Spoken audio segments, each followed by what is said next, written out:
सरस सरस्वती नमस्तुभ्यं वरदे कामरूपिणी विद्यारंभं करिष्यामि सिद्धिर्भवतु मे सदा। द्वादशांग जिनवानी माता की जय। सत्संख्या योग द्वार ग्रंथ राज की जय। मुनि श्री प्रणम्य सागर जी महाराज की जय। अढ़ाई दीप में विराजमान सभी आचार्य उपाध्याय सर्व साधु के चरणों में नमोस्तु नमोस्तु नमोस्तु। सभी आरिका माता जी के चरणों में बंदामी बंदामी बंदामी। सभी छुल्लक छुल्लिका एलक के चरणों में इच्छामी इच्छामी इच्छामी। सभी प्रतिमाधारी के चरणों में वंदना वंदना वंदना। रूप में विराजमान पूज्य बाबू जी और भी पूज्य जनों का सादर चरण स्पर्श। सभी से सादर जय जिनेन्द्र।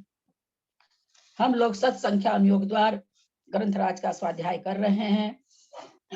यह तत्वार्थ सूत्र का पहले अध्याय का 8वां सूत्र का धवला पुस्तक 4 से मुनि श्री प्रणम्य सागर जी ने विवेचन किया है। इसको पढ़ते हुए हम लोग सत संख्या क्षेत्र स्पर्शन प्ररूपना पढ़ चुके हैं। काल प्ररूपना हम लोग पढ़ रहे हैं। काल प्ररूपना में प्रमथ संयत का ओघ ओघ के ओघ और आदेश दो तरह से वर्णन होता है। ओघ से वर्णन चल रहा है। ओघ में हम लोग छठे गुण स्थान का उत्कृष्ट अंतर पढ़ेंगे। Page number 175। प्रमथ संयत का ये सबका अंतर वैसे ही आएगा। इस पेज का लास्ट पैरा नहीं पढ़े हम लोग। 174 का लास्ट पैरा नहीं पढ़े हैं। पढ़ दिए थे बाबू जी? नहीं पढ़े ना। नहीं पढ़े हैं, ठीक है। ये संहिता संयत का उत्कृष्ट अंतर यही पढ़ना है ना। एक अनादि मिथ्या दृष्टि ने एक साथ 5वां गुण स्थान उपसम सम्यक्त्व के साथ प्राप्त करके 6 आवली काल शेष रहने पर सासाधन गुण स्थान को प्राप्त हुआ। अंतर प्रारंभ हुआ। एक अंतर्मूर्त यह अर्थ पुद्गल प्रावर्तन काल में ही कम हुआ है। फिर मिथ्यात्व का के साथ काल पूर्ण किया। अंतिम भाव में असंयम के साथ ही सम्यक्त्व तथा संयम को प्राप्त करके और कृत्य कृत्य वेदक सम्यक्त्वी छायिक सम्यक्त होकर संयमा संयम को प्राप्त किया। अंतर प्राप्त हो गया। फिर सीधा 7वां गुण स्थान। फिर हजारों बार छठा 7वां। एक ही अंतर्मूर्त के अंदर सारा काम हो रहा है। छठा 7वां हजारों बार झूल रहे हैं एक ही अंतर्मूर्त में। पकड़ में नहीं आती ना बात। मतलब बस इसको ऐसे समझ सकते हैं कि 48 मिनट में हम लोग सब कोई जानते हैं एक मूर्त में वो 16 करोड़ कितना 7 2 7 करके इतनी आवलियां होती है। एक आवली का एक अंतर्मूर्त तो 16 अगर 16,000 या कितना 16 मुझे संख्या नहीं याद है बाबूजी, 16,000 ही हम लोग मान लेते हैं। तो एक एक आवली से कम 8,000 बार तो प्रमथ में आ सकते हैं, 8,000 बार अप्रमथ में आ सकते हैं एक ही अंतर्मूर्त में। इतना तो हो ही सकता है। जो मोटी बुद्धि हम लोग का माप जानती है उतना, बाकी तो केवली जाने क्या होता है। दीदी इतना संभव है हजारों बार छठे में 7वें में जाना आना एक अंतर मुहूर्त में। अब देखिए कैसे संभव, खुद अपने पर सोचिए कि हम लोग किसी समय शांत होकर बैठते हैं, एकदम से हमारा मन शांत हो जाता है और एकदम अचानक से कोई बात याद आती है, दूसरे ही क्षण हम लोग तो उसको दूसरा क्षण कहते हैं लेकिन वो आवली कहलाएगा, तुरंत ही हमारा मन दूसरी तरफ चला जाता है। ऐसा कई बार हम लोगों को महसूस होता है, क्योंकि हम लोग तो क्या है, हम लोग तो भाई महाराज के सामने नाली के कीड़े के जैसे हैं। लेकिन तो ये चीज संभव है, बिल्कुल संभव है, क्योंकि वो वैसे भी तो भद्र परिणामी छठे गुण स्थान वर्ती, उनको अपने को तुरंत निवृत्ति रूप परिणाम करने में क्या देरी लगेगी, कुछ देरी नहीं लगेगी। उसी में कुछ होगा तो प्रवृत्ति थी, हो सकता है। आप ये होना तो हम लोगों को भी महसूस होता है कि ऐसा हो सकता है। जो ये कहा गया है कि एक दिन में हजारों बार चौथा गुण स्थान हो सकता है, हजारों बार मिथ्यात्व में आ सकता है।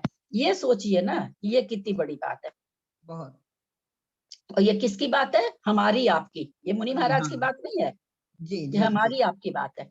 जी। हम लोग अगर हमारे सम्यक प्रकृति सत्ता में है, हमने कभी सम्यक तो किया है, तो आज भी हम दिन में पता नहीं कितनी बार सम्यक रूप परिणाम हमारे हो जाते हैं और कितनी बार मिथ्यात्व रूप परिणाम हो जाते हैं। अगर हमारे सत्ता में, इस भाव में भी किया हुआ सम्यक्त हो सकता है।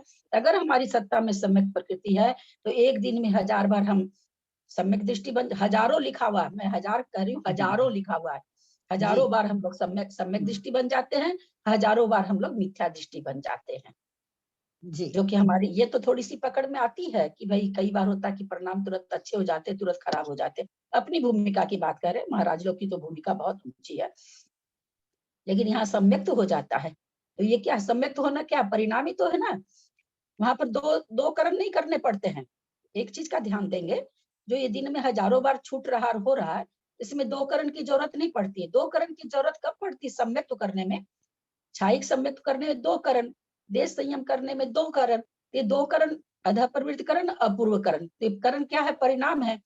तो अगर तुरंत तुरंत कोई चढ़ रहा है, गिर रहा है, चढ़ रहा है, गिर रहा है, तो उसमें दो करण परिणाम नहीं करने पड़ते हैं। बस वो परिणाम सब प्रकृति उदय में आ जाती है फट से, इसलिए हजारों बार हो जाता है। लेकिन हाँ, अगर हम 2-4 घंटा सम्यक्त को नहीं उदय में ला सके, मिथ्यात्व परिणाम चलता रहा हमारा, तो फिर हमारे परिणाम को ज्यादा विशुद्ध करना पड़ता है। तब दो करण करेंगे, तब सम्यक्त प्रकृति उदय में आएगी, सत्ता में बैठी हुई सम्यक्त प्रकृति उदय में आएगी। तो ये चीज हम लोग समझ, सिद्धांत को समझ के रखें तो बहुत सारी चीजें हम लोग को समझ में आ जाती है। अंतर प्राप्त हो गया, फिर सीधा 7वां गुण स्थान, फिर हजारों बार छठा 7वां, फिर सातिशय अप्रमत, फिर 8वां 9वां 10वां 12वां संयोग के लिए, अयोग के लिए। इस प्रकार यहाँ भी 11 अंतर्मूर्त कम करना है। यहाँ किसमें कम करना है, क्यों कम करना है? अद्भुत का जो है उसमें से बाकी रह गया उतना, उस काल में हमको इतना कम करना है। एक जो बाकी का लास्ट समय आ रहा है मोक्ष के लिए, उसके पहले इतना अंतर्मूर्त कम करके हम मोक्ष को पहुंचाएंगे हम। तो क्यों कम करें? हम पूरा अर्ध पुद्गल परावर्तन करके फिर सम्यक्त करा के फिर मोक्ष भेज दे। कम नहीं, क्यों करें? अर्ध पुद्गल तो नहीं होगा परावर्तन ना, साइड समक लाने के लिए व्यवस्था करनी पड़ेगी ना। हम अर्ध पुद्गल परावर्तन में क्यों कम करें? हमारे पास 100 रुपया, हम 100 रुपया खर्च करके फिर आपसे मांगेंगे, पहले नहीं, क्यों मांगे हम? अर्धपुद्गल परावर्तन अधिक से अधिक समय है, तो अर्धपुद्गल परावर्तन के बाद तो हमें ये तो मतलब मिथ्यात्म होगा जीव मोक्ष में जाएगा। अर्धपुद्गल परावर्तन तो अधिक से अधिक समय है, उस अर्धपुद्गल परावर्तन में से ही तो हमें 11 अंतर्मूर्त, ये 11 समय लेने पड़ेंगे। ये 11 अंतर्मूर्त क्या दो, बड़ा अंतर्मूर्त लेना पड़ेगा। त्रिशला जी, आप पुनः बोलिए धीरे धीरे, बहुत हाँ, बड़ी मैं बोल रही गलती। हूँ। 1 मिनट सुनिए, पहले सुनिए। एक तो थोड़ा धीरे धीरे बोलिए, शायद मुझे लगता है कि बहुत बड़ी गलती आप कुछ बोल गई हैं, है ना। थोड़ा जल्दी नहीं बोलिए, जब मेरे को नहीं समझ में आ रहा तो दूसरे को कहाँ समझ में आएगा। कोई भी विवेचन बोलते समय ध्यान रखें, मैं भी अगर जल्दी बोलती हूँ तो आप लोग मुझे टोक दीजिए। बहुत धीरे धीरे बोलिए, तब बोलिए। ये मैं कह रही थी, अर्धपुद्गल परावर्तन के लिए ये 11 अंतर्मूर्त इसलिए कम करने पड़ेंगे इस पांचों गुण संहिता के लिए, क्योंकि जो है अनादि मिथ्या दृष्टि जीव है, वो पांचों गुण स्थान में को प्राप्त करने के लिए तो वो वहां पे पहुंचा। उसके बाद में जब उसको अर्धपुद्गल परावर्तन से अधिक तो समय ही नहीं है, तो उसमें पुद्गल परावर्तन के समय में ही उसको ये 11 अंतर्मूर्त करने के बाद में उसको फिर मोक्ष जाएगा, क्योंकि उससे ज्यादा समय उस संसार में रहेगा नहीं, तो उसको मोक्ष जाना है। मोक्ष को दिखाया हमने, तो इसलिए हमें ये कम करने पड़ेंगे। कोई भी समय तो प्राप्त कर, इसका सटीक उत्तर ये है। आपने ठीक बोला है। हाँ बाबूजी, एक समय पहले वाला आ जाएगा, जो जिस समय समाप्त हुआ उसके बाद में अर्धपुद्गल जो किया है उसमें एक समय आ गया, और अब जो अंतिम समय रह रहा है उसके पहले उनको एक समय पहले यदि नहीं करेंगे, एक अंतर्मूर्त पहले नहीं करेंगे तो वो मिथ्या समय छायक समय कैसे आएगा? तो काल पूरा हो गया, काल पूरा करने के लिए ये हम लोगों को छायक समय लाने के लिए, आगे बढ़ने के लिए हम लोग काम करना है। क्योंकि एक बार सम्यक्त जिसने भूल से भी प्राप्त कर लिया है, वो अर्ध पुद्गल परावर्तन से ज्यादा संसार में नहीं रह सकता है, किसी भी अरहंत की अवस्था में भी। ये और ध्यान रखिएगा, अरहंत अवस्था में भी नहीं रह सकता है कि कोई सोचे केवल ज्ञान प्राप्त कर लिया अर्ध पुद्गल परावर्तन और फिर पूर्व कोटि रह जाए, ऐसा नहीं होता। वो संसार, अरहंत परमेष्ठी की भी संसार अवस्था ही है, इसलिए उस अर्ध पुद्गल परावर्तन से ज्यादा कोई जीव रह ही नहीं सकता संसार में। तो फिर इसलिए उस अर्ध पुद्गल परावर्तन के काल में जितना समय उसको मोक्ष जाने में लगेगा, उतना समय कम करना पड़ेगा। क्योंकि वो रह ही नहीं सकता है। ऐसा नहीं लगा लेंगे कि वो नहीं किया तो मिथ्यात्व में चला जाएगा, ऐसा नहीं लगाएंगे, क्योंकि उसको अब संसार में रहने ही नहीं दिया जाएगा, उसको तो क्षायिक सम्यक प्राप्त करना ही पड़ेगा। जो हम ये बात करते हैं मिथ्यात्व में जाने की, वो कहाँ करते हैं कि अगर क्षायिक सम्यक दर्शन प्राप्त किया तो किया, नहीं तो मिथ्यात्व में जाएगा, ये बात कहाँ करते हैं? पूरा नहीं होता तक नहीं, कहाँ करते हैं ये बात? ये कथन भी है, ये कथन कहाँ लागू होता है? ये कथन जो पूरा नहीं हुआ है, उसके बीच में ऐसा कुछ हुआ है तो हम उसको ले सकते हैं। नहीं, मेरा ये प्रश्न, काल रह सकता है संसार में, उतना काल छोड़ करके रह सकता है। मेरा ये प्रश्न है बाबूजी अब दूसरा, कि ये जो विवेचन है कि अगर क्षायिक सम्यक को प्राप्त कर ले तो ठीक, ध्यान दीजिएगा, मैं संसार अवस्था नहीं बोल रही हूँ। अगर क्षायिक सम्यक दर्शन, पहले पूरा सुन ले, क्षायिक सम्यक दर्शन कोई प्राप्त कर ले तो ठीक है, नहीं तो नियम से मिथ्यात्व में चला जाएगा। ये कथन कहाँ पर आता है, किस विवक्षा में आता है? सहायक सम्यक दृष्टि के लिए आता है। 66 सागर की बात आप पूर्ण करते हैं, वहां के लिए आ रहा है। हाँ, वहां के लिए आता है ना, इसलिए वो कथन यहाँ नहीं लगाना है। यहाँ तो संसार अवस्था ही उतनी रह गई, वहां 66 सागर अथवा 132 सागर मिश्र गुण स्थान में अंतर्मूर्त भेज के, अगर 132 सागर के अंदर ही अंतिम अंतर्मूर्त में अगर क्षायिक को प्राप्त कर ले तो ठीक है, नहीं तो वहां मिथ्यात्व में भेजते हैं, क्योंकि उसका संसार का अंत नहीं आया है, इसका संसार का अंत आ गया है। ठीक है, दोनों विवक्षा में बहुत बड़ा अंतर है, इसको आप लोग ध्यान रखिएगा। आगे चलते हैं। प्रमथ संयत का उत्कृष्ट अंतर का छठे गुणस्थान का, एक अनादि मिथ्या दृष्टि जीव एक साथ अप्रमथ गुणस्थान यानी 7वां गुणस्थान उपसम सम्यक्त्व के साथ प्राप्त कर अंतर्मूर्त 7वें गुणस्थान में रहकर प्रमथ संयत हुआ। यहाँ पर अनादि मिथ्या दृष्टि जीव उपसम सम्यक्त्व के साथ में छठा क्यों नहीं प्राप्त करा रहे हैं? छठा होता ही नहीं है, छठा तो आते ही नहीं, छठे में तो आते ही नहीं, छठे का रास्ता बंद है। बहुत सुंदर। कोई भी जीव नीचे के गुण स्थानों से, चौथे से आ रहा हो, पहले से आ रहा हो, तीसरे से और दूसरे से तो आते ही नहीं है, 5वें से आ रहा हो तो पहले 7वें में आना पड़ता है। आप देखिए कि जो अभी हो रहा था ना कि ऐसा हो सकता है क्या, आप देखिए 5वां गुण स्थानवर्ती या चौथा या पहला गुण स्थानवर्ती है, पहले उसके ध्यान की मुद्रा बनती है, अपनी आत्मा में प्रवृत्त होने की मुद्रा बनती है, 7वें में जाता है, फिर वो जाके छठे में आता है, यानी इतना वो शांत परिणामी एक बार होता है। अंतर्मुख 7वें गुण स्थान में रहकर प्रमथ संयत हो रहा है ना, विशुद्धि काल से पहले 7वें में जा रहा है, फिर विशुद्धि कमती होते छठे में आ रहा है। हाँ, छठे में आ रहा है। हाँ, तो हम ये करते उसको सीधे ही छठे में भेज देते ना, अब 7वें में भेज के छठे में भेजे, इतना परिश्रम क्यों करना? तो वो है ही नहीं, विवक्षा ही नहीं है, किसी को भी पहले 7वां ही प्राप्त होता है। प्रथम उपसम सम्यक्त्व का काल चल रहा था। अब देखिए इसमें और देखिए क्या कहने जा रहे हैं आगे। प्रथम उपसम सम्यक्त्व का काल चल रहा था, उसी में दोनों गुण स्थान में परिवर्तन होगा। कौन से दोनों गुण स्थान में? छठे और 7वें में। छठे 7वें में। हाँ, छठे 7वें में, क्योंकि 7वें में प्रथम उपसम का काल समझने की कोशिश करिए। प्रथम उपसम का काल कितना है? अंतर्मूर्त है। अगर आप अंतर्मूर्त तक उसको 7वें में रख लिए तो फिर छठे में कितना रखना पड़ेगा? एक समय बाकी रहा तब तो आ जाएगा, वो जो पकड़ना पड़ेगा। नहीं, मेरा ये प्रश्न है, हम अंतर्मूर्त को 48 मिनट मान के चलते हैं, प्रथमोपसम का काल 48 मिनट रहा, अगर प्रथमोपसम का काल का 48 मिनट अगर हम अप्रमथ संयत में रखें, उससे क्या सिद्धांत में बाधा आएगी?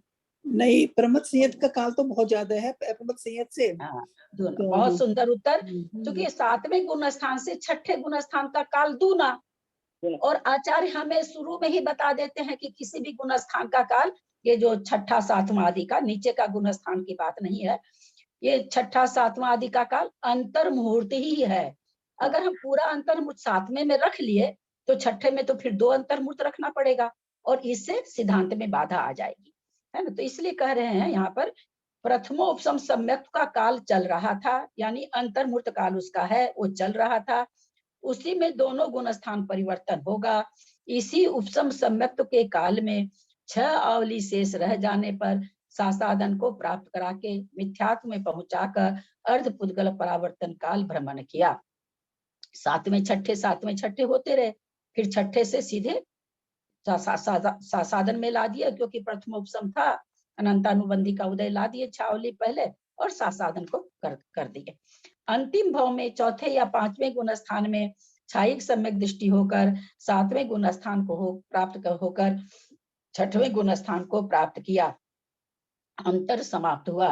छठवें गुण स्थान में अंतर्मुक्त रहा। यहीं पर छठा सातवां हजारों बार परावर्तन किया। इसका काल इस तीसरे अंतर्मूर्त में ही गर्भित समझना, क्योंकि पहले भी सातवें के बाद छठवें गुण स्थान में रहने का काल अलग से न जोड़कर छठे सातवें गुण स्थान के काल को ही जोड़ा है।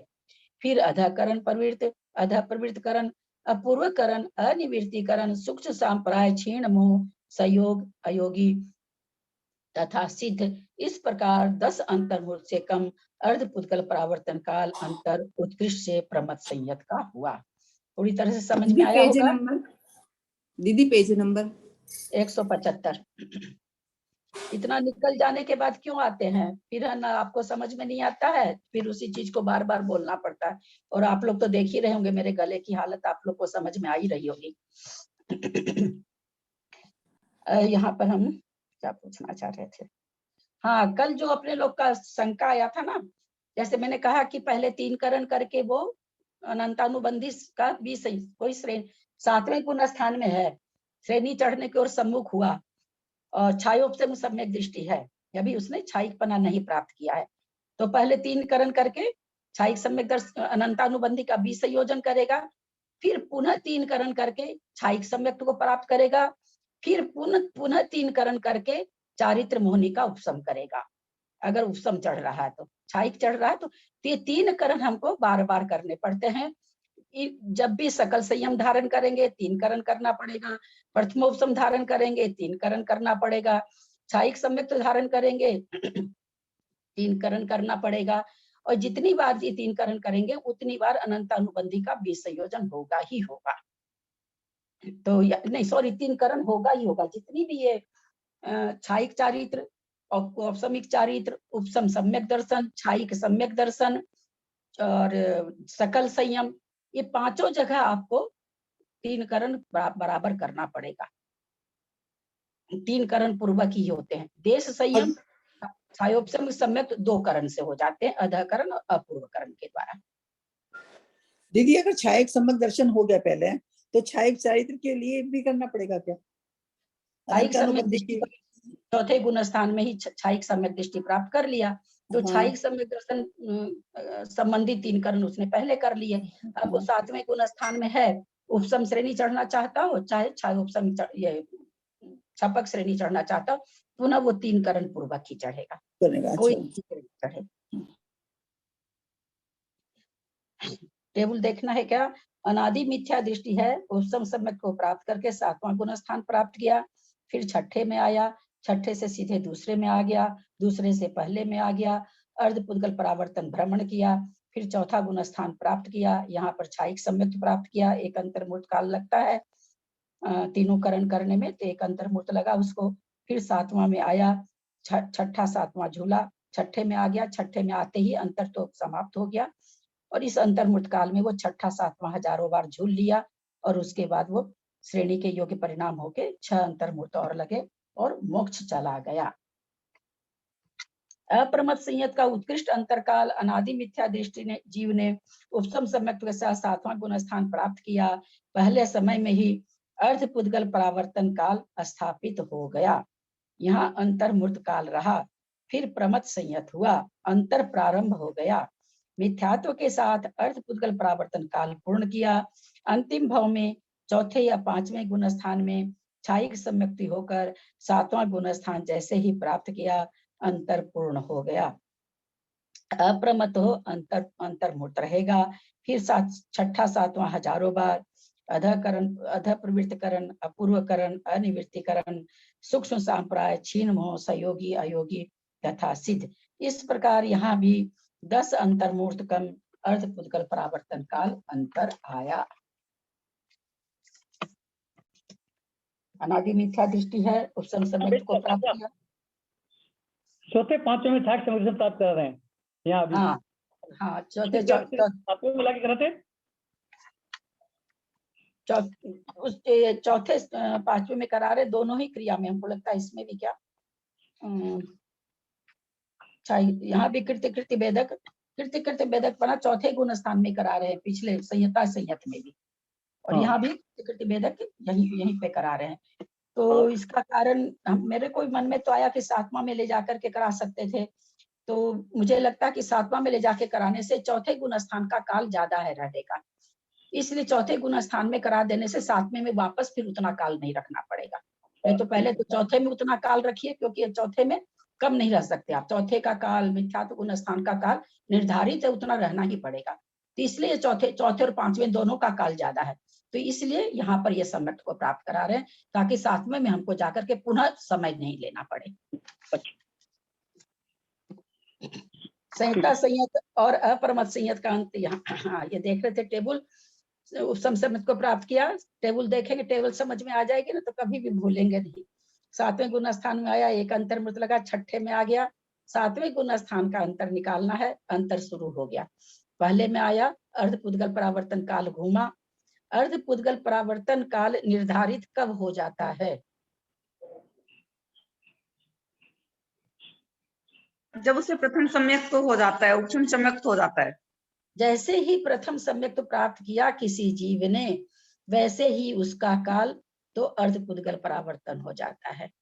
वो रहेगा कितना काल ये कोई जरूरी नहीं है, वो घंटा, 2 घंटा, 4 घंटा भी रह सकता है, लेकिन अर्ध पुद्गल परावर्तन से ज्यादा नहीं रहेगा। बहुत सुंदर उत्तर।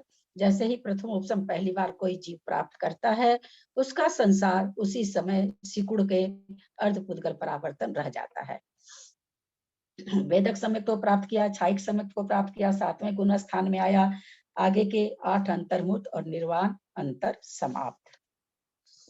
विशेष संहिता संयत परमत संयत का अंतर लाने के लिए सासाधन गुण स्थान को प्राप्त कराया है, क्योंकि उपसम सम्यक्त के काल में इनका क्रमशः 5वां और 6ठा गुण स्थान रहा है। अतः यथाशीघ्र इन्हें अन्य गुण स्थान में पहुंचा देने से अंतरकाल दीर्घ आएगा। क्या कहना चाह रहे हैं? संहिता संयत और परमत संयत को हम सीधे सासाधन में पहुंचाया जा रहा है। उसको पहले 5वें में लाते, चौथे में लाते, फिर पहुंचाते, तो बोलो उससे क्या होता? काल कम हो जाता उसका उसका प्रमत संयत का काल कम हो जाता, इसलिए उसे सीधे सासाधन में ला करके मिथ्यात्व में भेजा जा रहा है। अतः यथाशीघ्र इन्हें अन्य गुण स्थान में पहुंचा देने से अंतरकाल दीर्घ आएगा, इसलिए उपसम सम्यक्त काल की पूर्णता का इंतजार न करके गुण स्थान परावर्तन कराने से 6 आवली काल पहले ही सासाधन गुण स्थान को प्राप्त कराया है। किंतु अपरमत संयत में ऐसा नहीं किया, क्योंकि यहाँ तो प्रमत संयत होते ही अंतर प्रारंभ हो गया। ऐसे जीव को फिर सासाधन में पहुंचाने से कोई प्रयोजन नहीं। यहाँ ये कहना चाह रहे हैं कि भाई प्रमत संयत और संयता संयत को तो क्या किए, सासाधन में पहुंचाए हैं, 6 आवली शेष रहने पर, उपसम सम्यक्त का 6 आवली शेष रहने पर उसको सासाधन में भेज दिया। अब कह रहे हैं कि आप अप्रमत में ऐसा क्यों नहीं किए? अप्रमत तो कह रहे हैं कि अप्रमत का अंतर तो जैसे ही प्रमत संयत में भेजे वैसे ही शुरू हो गया, तो उसको सासाधन में लाने की जरूरत ही नहीं रही। प्रमत संयत से मिथ्यात्व में आ गया, उसका तो चालू, जैसे ही 7वें से 6ठे में आया अंतर शुरू हो गया।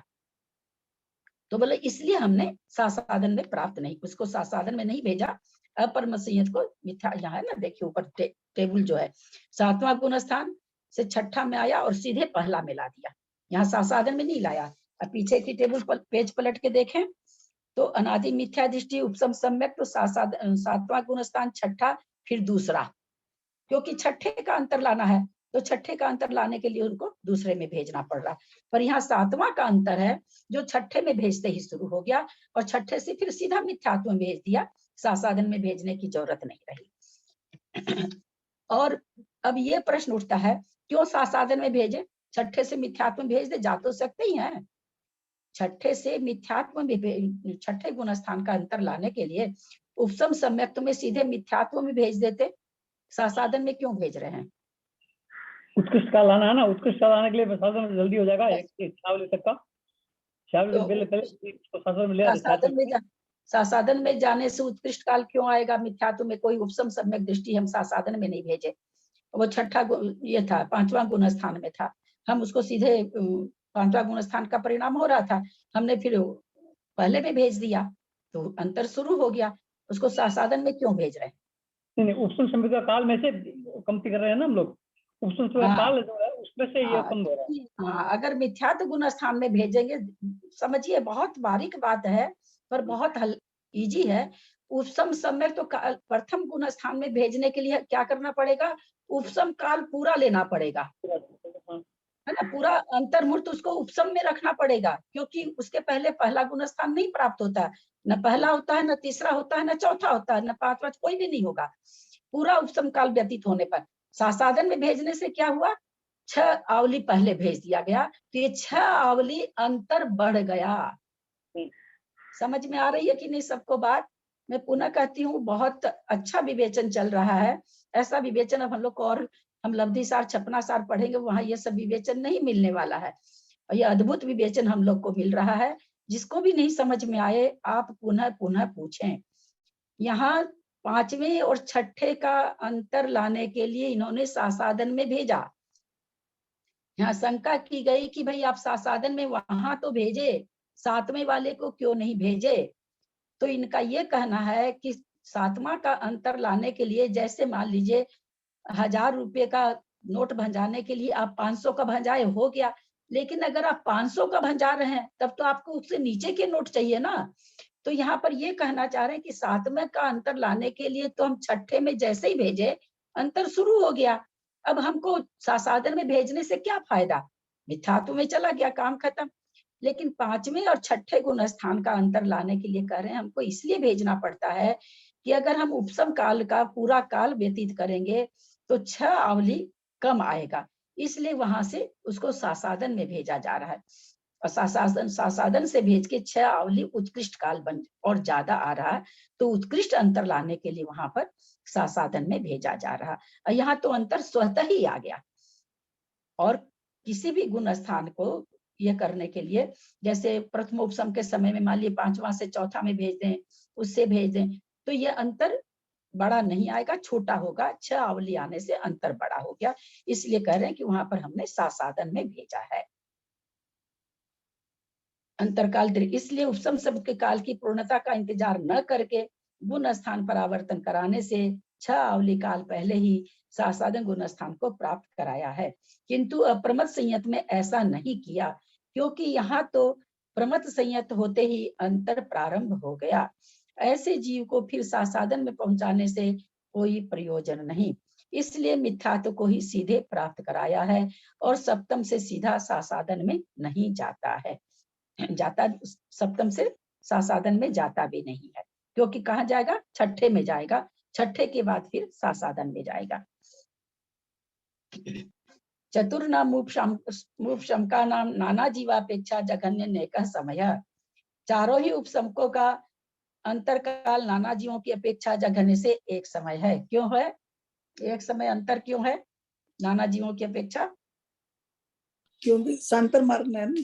हाँ, बहुत सुंदर। सांतर मार्गना है, और सांतर मार्गना का काल जघन्य से एक समय है।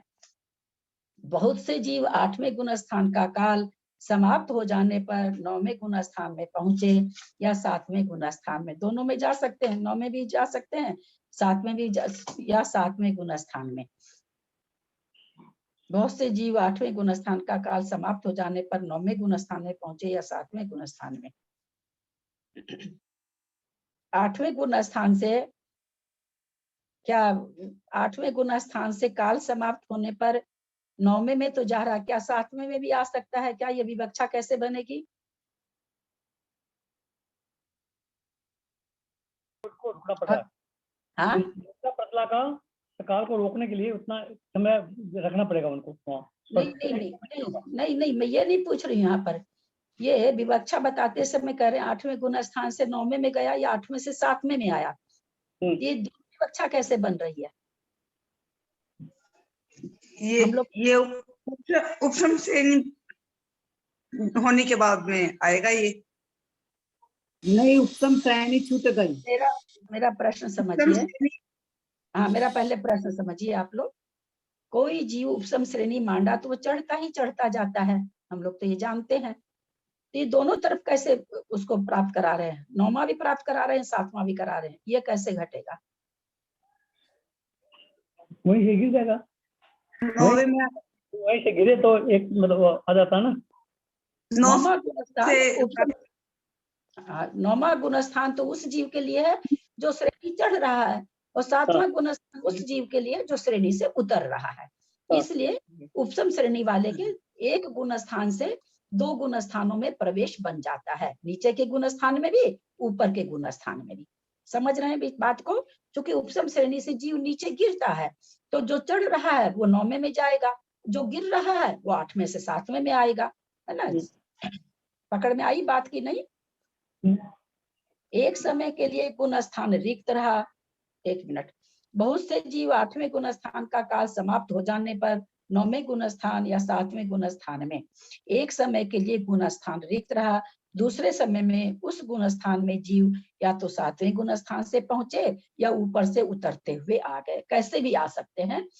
उस गुणस्थान में जीव दिखेंगे, पर ऐसा हो सकता है कि एक समय के लिए न भी दिखें। तो उत्कृष्ट अंतरकाल एक समय हुआ नाना जीव की अपेक्षा। दीदी एक बात प्रणाम, तो बताओगी? यहाँ उपसम सम्यक तो छूट गया, ऐसा हुआ ने?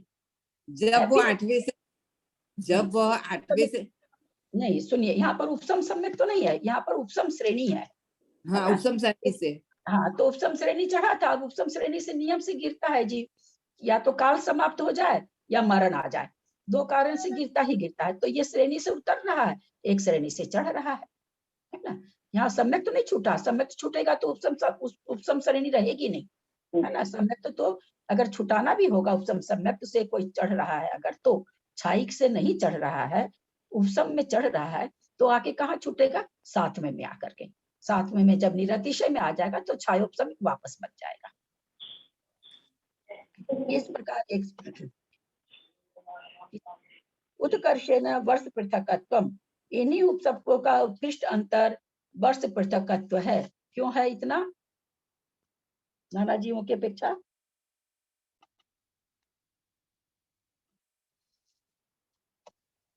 क्योंकि सांतर मार्ग में है ना। सांतर मार्गना तो है, इसका उत्तर सिर्फ इतना सा नहीं होना चाहिए। सांतर मार्गना में उपसम समत्व का अंतर वर्ष पृथकत्व है, उत्कृष्ट अंतर वर्ष पृथकत्व है। ऊपर सांतर मार्गना होने से एक समय इसलिए है कि कोई भी सांतर मार्गना कोई भी हो, 8 तरह की है, 8 का अपना अपना काल अलग है, उत्कृष्ट काल, लेकिन जघन्य काल 8 सांतर मार्गना का एक समय है।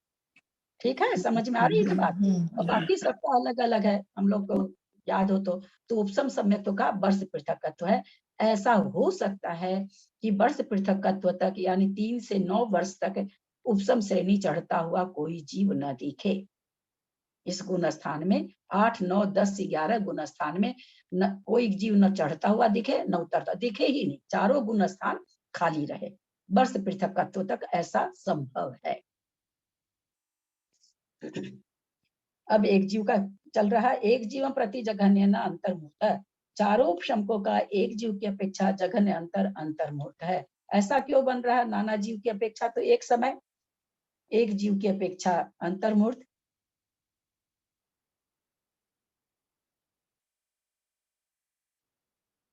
क्या पूछा आपने भाभी? नाना जीवों की अपेक्षा अंतर्मुहूर्त कोई ना कोई चीज पाएगा ही। यहाँ कोई ना कोई की बात नहीं है, यहाँ आप चढ़ रहे हैं, यहाँ आप चढ़ रहे हैं उपसम श्रेणी, एक जीव का कथन है ना, कोई ना कोई इसमें नहीं ले सकते हैं। एक जीव चढ़ रहा, एक जीव का अंतर ये कह रहे हैं, आगे बताएंगे कैसे कैसे। तो चारों उपशमकों का, 4 उपशमक जीव कोई जीव चढ़ रहा है, 8वें में आया है, 9वें, 10वें, 11वें में, तो इसका कहते हैं कि प्रत्येक गुण स्थान का अंतर एक अंतर्मुहूर्त है। ये कैसे? का जो चढ़ रहा जीव है ना, तो एक अंतर मुहूर्त में, एक अंतर मुहूर्त के अंदर, क्योंकि समय इतना कम रहेगा, ऊपर चढ़ के नीचे भी आ सकता है एक अंतर मुहूर्त में। जो कि एक जीव है ना, प्रत्येक गुण स्थान अंतर्मुख इसलिए आ जाएगा कि एक प्रत्येक गुण स्थान का काल कितना है? अंतर मुहूर्त है। इसलिए अंतर मुहूर्त से कम अंतर तो बैठ ही नहीं सकता है एक जीव के प्रति। और वो चूंकि कहा जाता है कि चारों गुण स्थान का काल अंतर मुहूर्त है, चारों का मिला दो तो भी अंतर मुहूर्त है ना। तो कोई जीव ऊपर चढ़ा, 8वें से 9वें में गया, अंतर शुरू हो गया, 9, 10, 11 में गया, फिर 10, 9 वापस 8 में आया, तो कितना समय लगेगा? अंतर मुहूर्त लगेगा। तो उसी तरह से 9वें का हो जाएगा, उसी तरह से 10वें का हो जाएगा। 8वें गुण स्थान की विवक्षा थोड़ी सी मतलब 7वें में ले जाकर के अंतर उसका नहीं निकल सकता, आगे बताएंगे। चारों उपशमकों का एक जीव की अपेक्षा जघन्य अंतर मुहूर्त है। ध्यान देंगे, अंतर मुहूर्त काल है सब गुण स्थान का, उसमें भी जघन्य और उत्कृष्ट बन रहा है। वो जघन्य उत्कृष्ट कैसे बनेगा वो ध्यान देंगे। 8वें आदि गुण स्थान से ऊपर चढ़कर फिर नीचे उतरने तक का संपूर्ण काल भी अंतर मुहूर्त होता है, अतः अंतर मुहूर्त आता है। 11वें गुण स्थान में विशेष यह है कि उतरते हुए 11, 10, 9, 8, 7 फिर प्रमत अप्रमत में 1000 बार परिवर्तन करके पुनः 7, 8, 9, 10, 11 प्राप्त होने पर अंतर आता है। ऐसा क्यों होता है 11वें गुण स्थान में? अंतर का क्योंकि मतलब 11वें गुण स्थान में रहेगा तो अंतर मुहूर्त तक ही रहेगा ही, फिर वो उतरेगा। प्रत्येक गुण स्थान का काल अंतर मुहूर्त है। इन्होंने बता दिया कि इस तरह से चढ़ा के उतारने में हो जाएगा, लेकिन ये 11वें गुण स्थान के लिए विशेषता क्यों बता दी है? क्योंकि 11वें गुण स्थान का जीव नीचे आता है और छप्पक तो नीचे ऊपर जाएगा, 11वें गुण स्थान का ही जीव नीचे उतरता है। छप्पक उपक की तो बात ही नहीं लानी है, 11वें गुण स्थान का जीव नीचे उतरता है। हाँ, उपशमक मार्गना चाहिए। हाँ, एक मिनट, 11वें चूंकि ये क्या करे कि सब गुण स्थानों को तो हम क्या किए 8वें में एकदम बढ़िया से समझेगा, किसी ने श्रेणी मांडी 7वें से 8वें में आया, 9वें में, अब 8वें में फिर वो कैसे प्राप्त करेगा? तो छप्पक की तो बात ही नहीं कर सकते, वो तो लौटता ही नहीं है। उपशमक की बात करते हैं, 8वें में गया, अब 8वें में पुनः वो कब दिखेगा? वही जीव एक वो मुनि महाराज जो अभी इस समय 8वें में है, वो पुनः हमको कब दिखेगा 8वें में? केवल ज्ञान में कब झलकेगा? तो वो 9 में जाएंगे, 10 में जाएंगे, 11 में जाएंगे, फिर 10 में आएंगे, 9 में आएंगे, 8 में दिख जाएंगे।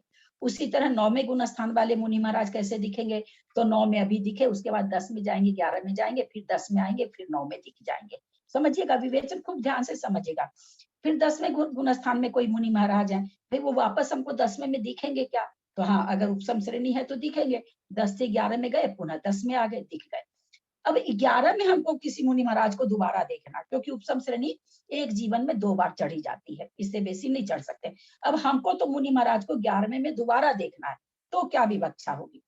तो यहाँ पर ये विवक्षा पकड़ा रहे हैं कि वो 11वें में गए, अब 11वें में वापस उनको लाना हमको, तो 11वें से पहले तो उतरे थे 10, 9, 8, 7 में आके 6, 7, 6, 7, 6, 7 हजारों बार करे, पुनः 7 में आए, पुनः वो श्रेणी चढ़े उपसम और 11वें में पहुंचे, तब दिखेंगे।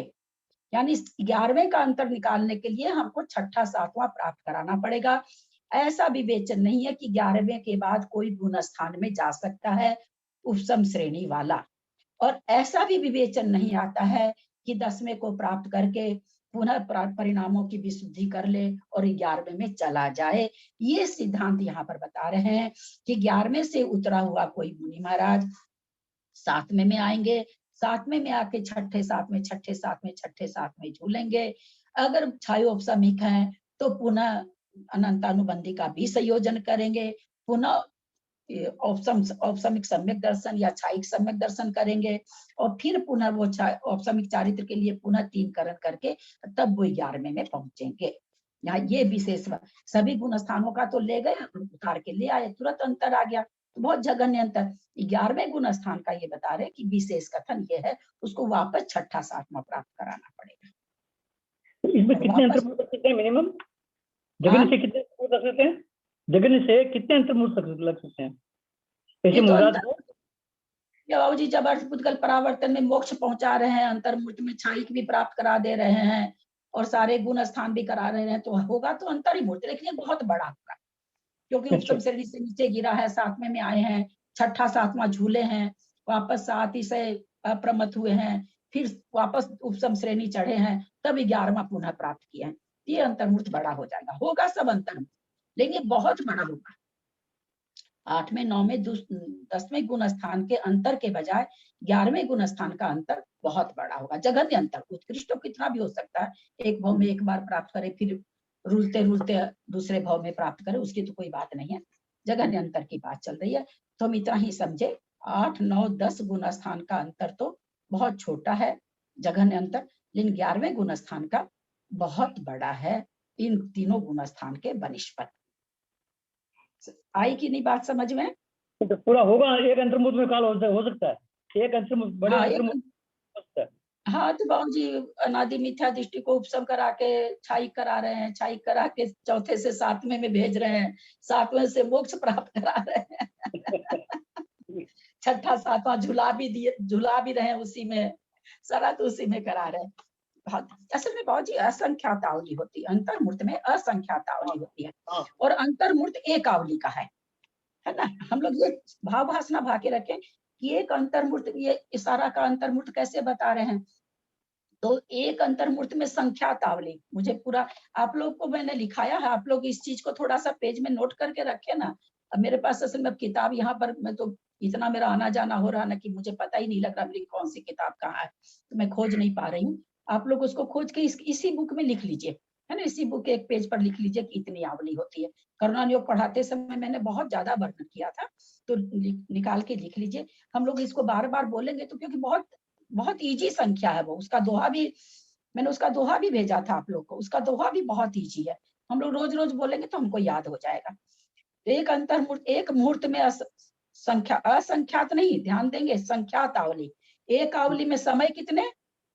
असंख्यात, असंख्यात, असंख्यात, एकदम ध्यान देंगे, आवली संख्यात है और समय असंख्यात है, इस बात पर हमेशा ध्यान देंगे। तो एक संख्यात आवली है, तो संख्यात और एक एक आवली, एक एक आवली, एक एक आवली में सारा काम होता जा रहा है।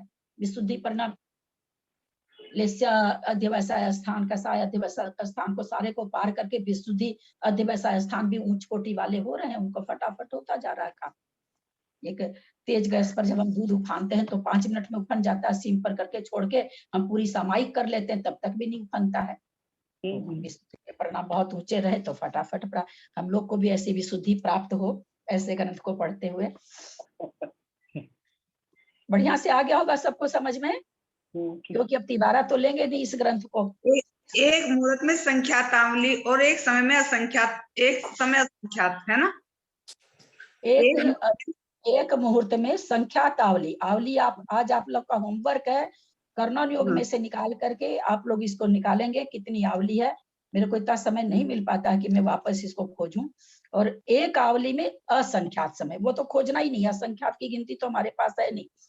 एक आवली में असंख्यात समय, असंख्यात अ लगेगा, और एक मुहूर्त में, अंतर मुहूर्त नहीं, एक मुहूर्त में संख्यात आवली, वो 16,000 कुछ है वहां पर, 16,000 कुछ है, याद नहीं आ रहा मुझे, ठीक है। हाँ, विवेचन समझ में आया, आगे चल रही हूँ। चारों उपसमकों का एक जीव की अपेक्षा उत्कृष्ट अंतर कुछ कम अर्थ पुद्गल परावर्तन काल है। इसको पढ़ना जरूरी तो नहीं है, फिर भी पढ़ देते हैं। अनादि मिथ्या दृष्टि जीव के एक साथ 7वां गुण स्थान प्राप्त किया, अर्ध पुद्गल परावर्तन काल प्रारंभ हुआ, 7वें गुण स्थान में अंतर्मूर्त रहा, प्रमथ हुआ, वेदक सम्यक्त का उपशमन। वेदक सम्यक्त का उपशमन का मतलब क्या?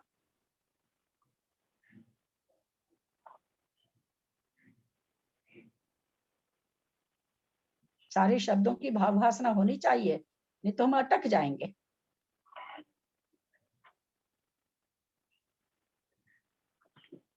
ये नहीं समझ में आया, वैसे मुझे नहीं समझ में आया। वेदक से ये उपशमक हो गया, क्योंकि वो श्रेणी चढ़ेगा ना, क्योंकि वेदक तो नहीं चढ़ता उपशम श्रेणी। हम वही तो पूछ रहे हैं ना, वो तो हो गया, ठीक है, वो तो उपशम कर रहा, लिखा हुआ ही है। वेद सम्यक्त का मतलब क्या?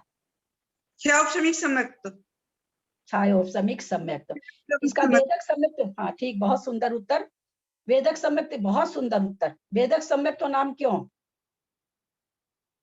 क्षयोपशमिक सम्यक्त और वेदक सम्यक्त, क्योंकि वो सम्यक्तों का वेदन करता है, क्योंकि वो सम्यक्त का वेदन करता है ना, बहुत सम्यक्त का वेदन करता है। क्षयोपशमिक का नाम वेदक सम्यक्त क्यों है? इसका सम्यक्त प्रकट की करना होती है।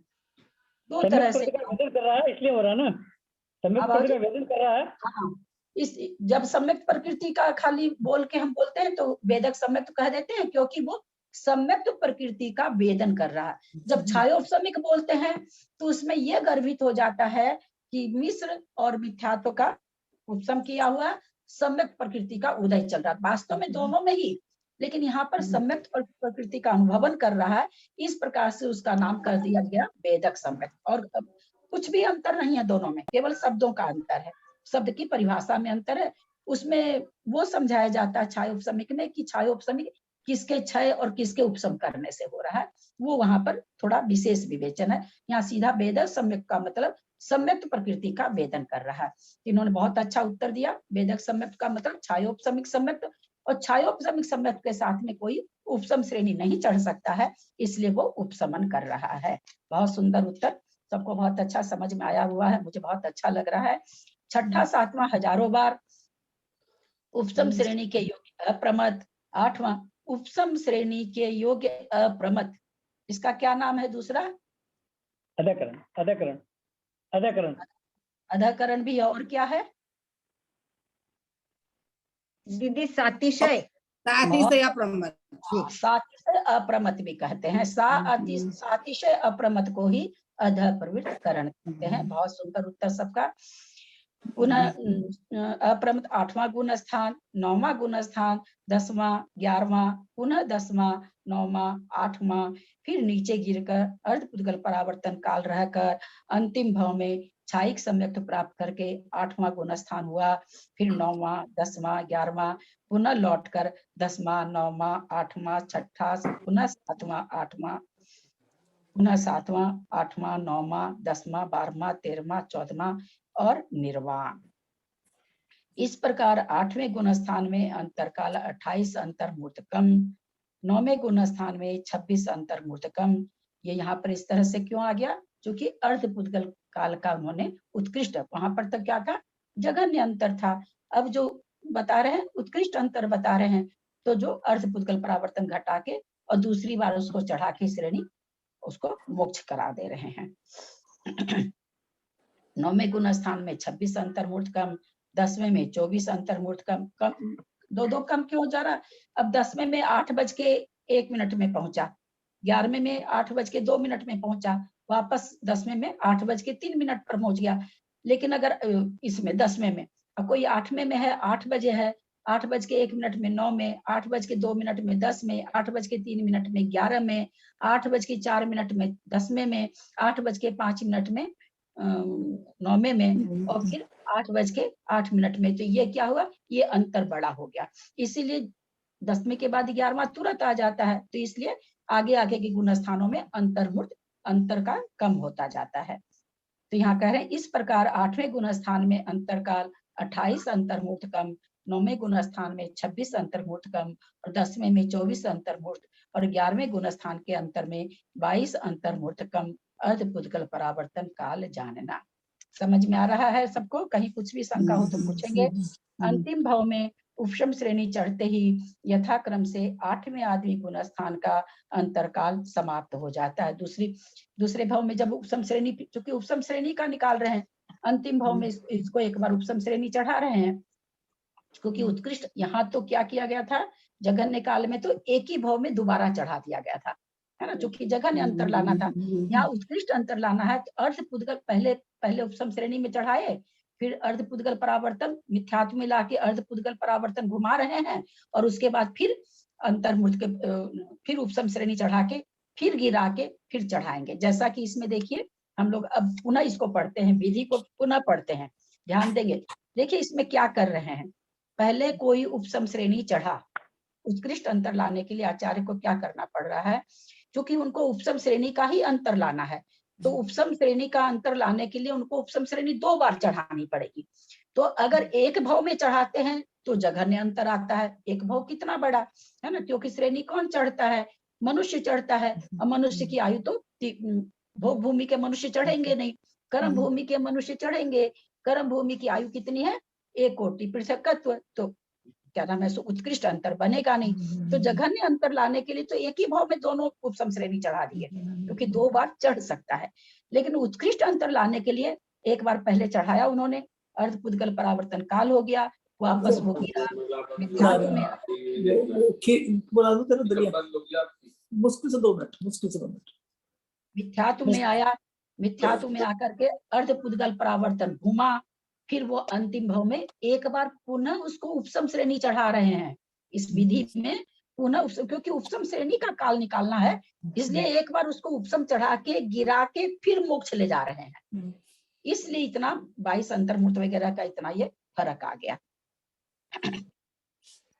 अंतिम भाव में उपसम श्रेणी पर चढ़ते ही यथाक्रम से 8वें आदि गुण स्थान का अंतरकाल, जैसे ही दोबारा उपसम श्रेणी चढ़ाएंगे अंतिम भाव में, यानी अर्ध पुद्गल परावर्तन घूमने के बाद जिस भाव में वो मोक्ष जाने वाला है, वह अंतिम भाव में कह रहे हैं कि भाई जैसे ही 8वां गुण स्थान में आए मुनि महाराज, 8वें का अंतरकाल आ गया, 9वें में आए 9वां का आ गया, 10वें में आए 10वां का आ गया, 11वें में आए 11वां का आ गया काल, वापस नीचे गिरे और नीचे गिर के वापस चढ़ के निर्वाण को प्राप्त हो गए। ठीक है, समझ में आ रहा है? क्योंकि निर्वाण तो कराना ही पड़ेगा, अर्ध पुद्गल परावर्तन से ज्यादा रख नहीं सकते हैं, निर्वाण तो कराना ही पड़ेगा। वापस गिरेंगे तब तो वो साइक सम्यक तो ग्रहण कर लेंगे, साइक हो जाएंगे। हाँ, तो लिखा है ना, देखिए यहाँ पर इसी में देखिए विधि में देखिए आप 12 के बाद देखिए बीच में, फिर नीचे गिरकर अर्ध पुद्गल परावर्तन काल रहकर अंतिम भाव में छायिक सम्यक तो प्राप्त करके, है ना, ऐसा क्यों किया गया? इनको ऐसा क्यों नहीं कर दिया गया? पहले ही छाई, उपसम श्रेणी तो छायिक भी चढ़ते हैं, पहले ही छायिक को चढ़ा देते और नीचे गिरा देते, ऐसा क्यों नहीं किया? तो इतना घुमेगा नहीं, उत्कृष्ट काल लाना है ना। नहीं तो हाँ, तो उसमें भी उत्कृष्ट काल आ जाता, छायिक को अर्ध पुद्गल परावर्तन करा देते, क्या बाधा थी? नहीं, छायिक में मिथ्यात्व में कैसे लाते? मुक जाता है, मिथ्यात्व में कैसे लाते फिर उसको? हाँ, मिथ्यात्व में कैसे लाते? मिथ्यात्व में कैसे लाते? और छायिक का भाव 2 या 3 ही भाव होता है, 3 या 4 ही भाव होता है ना, जो कि वो अर्ध पुद्गल परावर्तन काल उसका नहीं रहता। बहुत सुंदर होता। अतः उपसम श्रेणी पर चढ़ना उतरना तथा 6ठे गुण स्थान में आकर पुनः छपक श्रेणी के योग्य 7वां गुण स्थान प्राप्त कर छपक श्रेणी पर चढ़ निर्वाण कराने के अंतर्मुठ कम किए हैं। एकदम बढ़िया से विधि सब समझ में आ रही होगी। इस बार आगे चल रहे हैं।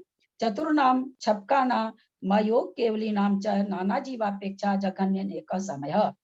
चारों ही छपक, उपसम की बात हो गई, अब छपक की बात आ गई। चारों ही छपक और अयोग केवली का नाना जीव की अपेक्षा जघन्य अंतरकाल एक समय है। विधि कुछ मुनि अथवा अधिक से अधिक 108 मुनि 8वें गुण स्थानवर्ती जीव 9वें गुण स्थान में गए, एक समय का अंतर पड़ा। दूसरे समय कुछ 7-8 जन या अधिक से अधिक 108 7वें से 8वें गुण स्थान में आए। इस प्रकार एक समय का अंतर सभी उपयुक्त गुण स्थान में जानना। हम लोग सभी को समझ रखे हैं कि भाई अयोग, चूंकि यहाँ अयोग केवली भी आ गए, तो अयोग केवली का अंतर उत्कृष्ट से एक समय है और जघन्य से एक समय है। एक समय कोई अयोग केवली न बने, अथवा ज्यादा से ज्यादा 6 महीना है, क्योंकि 6 महीना 8 समय में 6 महीना 8 समय है ना, 6 महीना 8 समय में 608 जीव को मोक्ष भेजना पड़ता है। तो उत्कृष्ट अंतर ऐसा हो सकता है कभी कि इसको मतलब हम अपने भारत के हिसाब से नहीं लेंगे, अपने इस आर्यखंड के हिसाब से नहीं लेंगे, पूरा ही 2.5 द्वीप के हिसाब से हमको सोच के चलना है। क्योंकि अभी 6 महीने में हमारे यहाँ तो कोई मोक्ष जाने वाला नहीं है, विदेश से जा रहा है, तो कहीं से भी ऐसा हो सकता है 2.5 द्वीप में 6 महीने में कोई भी मोक्ष को, या अयोग केवली, मोक्ष छोड़ दीजिए, अयोग केवली पना नहीं प्राप्त करे, तो फिर लास्ट के में तो उत्कृष्ट अंतर 6 मास आ जाएगा। और जघन्य अंतर अगर पड़ता है तो एक समय का पड़ता है। अंतर तो पढ़ाना ही पड़ेगा, क्योंकि 6 महीने तक लगातार तो जीव मोक्ष जाएंगे नहीं, मात्र 608 जीव मोक्ष जाने हैं और 6 महीने में तो समय बहुत ज्यादा है। तो वही चीज यहाँ बता रहे हैं कि भाई जघन्य से ऐसा हो सकता है कि एक समय के लिए कोई भी अयोग केवली ना बने। उत्कर्षेण षण्मासः, चाहे चारों छपक और अयोग केवली का उत्कृष्ट अंतर नाना जीवों की अपेक्षा 6 महीना है।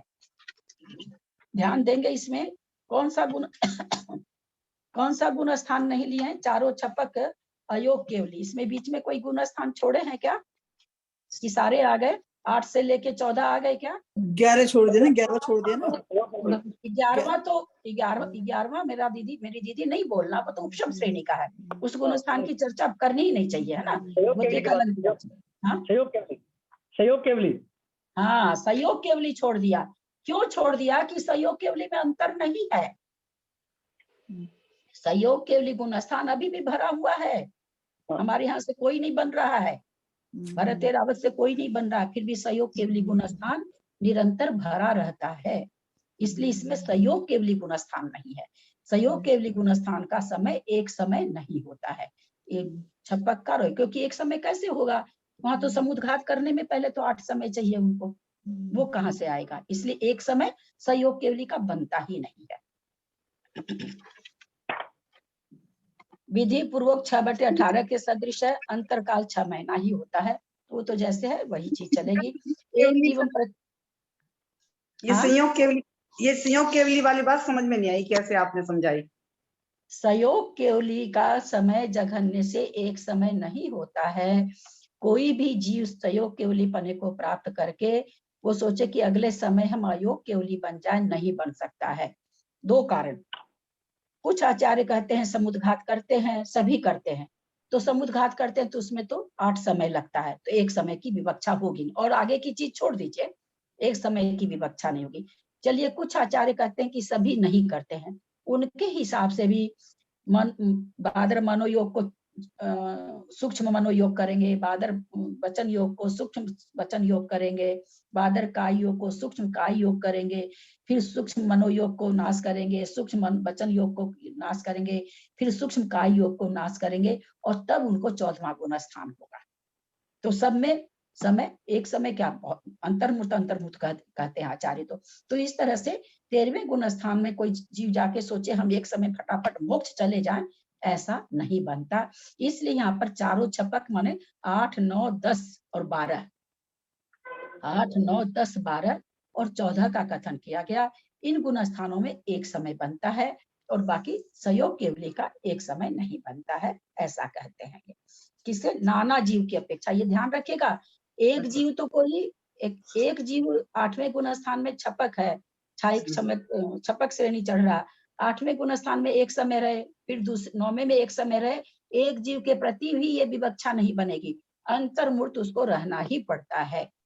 इसलिए ये नाना जीव की अपेक्षा कहा जा रहा है कि नाना जीव की अपेक्षा हो सकता है कि 4 गुण स्थान में और अयोग केवली में कोई भी जीव एक समय नहीं दिखे अथवा 6 महीना नहीं दिखे। एक जीवन प्रति जघन नास्ते अंतरम, चारों छपक और अयोग केवली का एक जीव की अपेक्षा अंतर नहीं है, क्योंकि छपक श्रेणी चढ़ा जीव नीचे के गुण स्थान में नहीं आता। अब कोई छपक जीव 8वें में गया है, 9वें में गया, फिर वापस 8वें में तो आता नहीं है, तो एक जीव के प्रति अंतर ही नहीं बनेगा। सहयोग केवली नाम नाना जीवापेक्षा एक जीवापेक्षा च नास्ते अंतरम, सहयोग केवली का नाना जीवों की अपेक्षा एक जीव की अपेक्षा अंतर नहीं है। एक जीव की अपेक्षा तो नीचे के गुण स्थान में नहीं आता, इसलिए अंतर नहीं बनेगा, और नाना जीवों की अपेक्षा कभी भी जीव ऐसा नहीं है कि कोई जीव ऊपर जाए, क्योंकि सहयोग केवली गुण स्थान में हमेशा जीव पाए जाते हैं, क्योंकि सहयोग केवली सदा काल पाए जाते हैं तथा एक जीव की अपेक्षा पतन का अभाव होने पर अंतर नहीं है। हमारी ओघ से प्ररूपना समाप्त हुई आज है, और कल से विशेष चलेगा, गति मार्गना में काल का चलेगा, अंतर प्ररूपना चलेगी कल से, गति मार्गना आदेश से हम लोग कल शुरू करेंगे। आज वो आवली वाला आप लोग खोज करके निकाल कर लिख लीजिए, इसी पुस्तक पर लिख लीजिए, बार बार बोलेंगे तो सबको याद हो जाएगा। तत्समात्र पदवाक्यहीनं मया प्रमाद्याति किंचनोक्तं तन्मे क्षमित्वा विदधातु देवी सरस्वती केवल बोधलब्धिं समाधि परिणाम शुद्धि स्वात्मोपलब्धि शिव सौख्य सिद्धि चिंतामणिं चिंतित वस्तु दाने त्वं वंदमानस्य ममास्तु देवी। या वाणी के ज्ञान ते सुझे लोकालोक सो वाणी मस्तक चढ़ो सदा दे तुम तो। हे जिनवानी भारती तो ही जपू दिन रैन, जो तेरा शरण आ गए सो पावे सुख चैन। देव भजू अरहंत को गुरु से हो निर्ग्रंथ, दया धर्म पालू सदा यही मोक्ष का पंथ। द्वादशंग जिनवानी माता की जय। 9 बार नमोकार।